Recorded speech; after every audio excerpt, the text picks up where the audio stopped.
Hello my dear fashion lovers. Today we're heading to Paris to discover the Dior Men Spring Summer 2027 show together.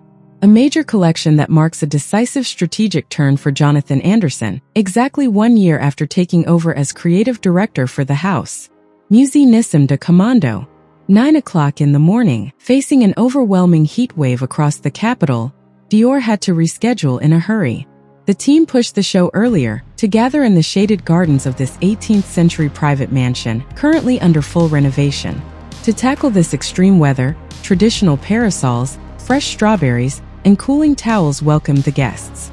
In this raw, intimate setting, the morning coolness naturally extends the atmosphere of a night that seems like it never truly ended.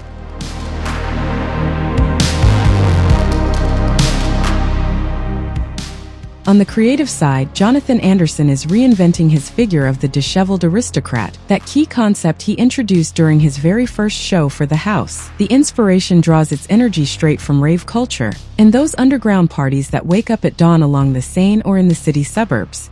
The studio intentionally leaves behind the complex historical volumes and cropped bar jackets of last season.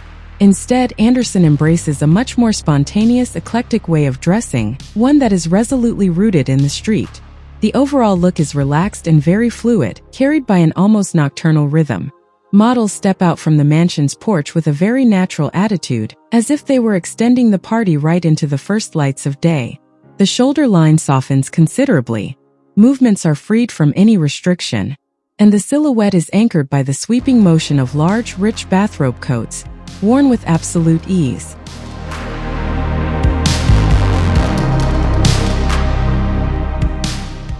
One silhouette captures this search for balance between tradition and subcultural attitude perfectly. We see a densely textured, noble wool frock coat, worn directly over a pleated tuxedo shirt and faded pink shorts. This pairing represents a true deconstruction of traditional tailoring. It breaks down classic formality to offer a much more contemporary ease. Visually, the clash of materials creates real tactile contrast. Time-washed denim meets delicate embroidery, alongside shimmering sequin trousers that catch the low morning light. As for colors, while evening black dominates the runway, it's suddenly broken up by softer pastel shades, bringing instant depth to the entire wardrobe.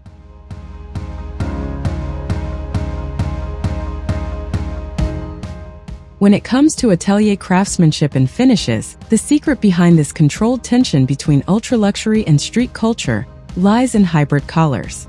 Patinated denim jackets, for example, feature satin shawl collars, executed with haute couture precision. It's a simple transformation but extremely effective, instantly elevating a workwear piece into high-statement wear. The show opens with fluid looks reminiscent of late-night loungewear, before expanding into a more urban wardrobe where layering lightens up look by look. The narrative builds as evening wear is gradually introduced, culminating in a final climax with a series of silhouettes that combine structured black trousers with the dramatic sparkle of sequins.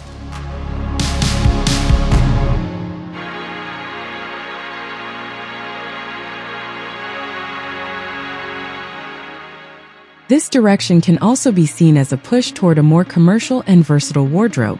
By prioritizing wearable everyday cuts and faded denim pieces, Anderson takes a more accessible approach, even if it slightly tones down the architectural radicalism and historical depth that marked his very first steps for the house. With this presentation of around 50 silhouettes, Jonathan Anderson continues to bridge haute couture codes with those of the street. By injecting the subcultural energy of Parisian raves into the heart of Dior's legendary heritage, he grounds his vision of modern luxury firmly in its time.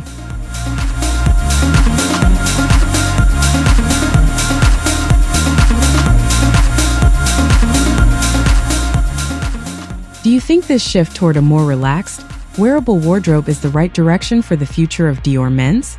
Let me know your honest thoughts in the comments. I'm really curious to read your perspective.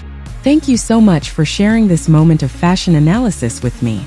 As a quick piece of history, the Musée Nissim de Camondo houses one of the most breathtaking collections of 18th-century French decorative arts, a historic setting that created a captivating echo with Anderson's twisted aristocratic spirit. I hope you enjoy watching the rest of the show. Take in every silhouette, and I'll see you very soon for our next analysis.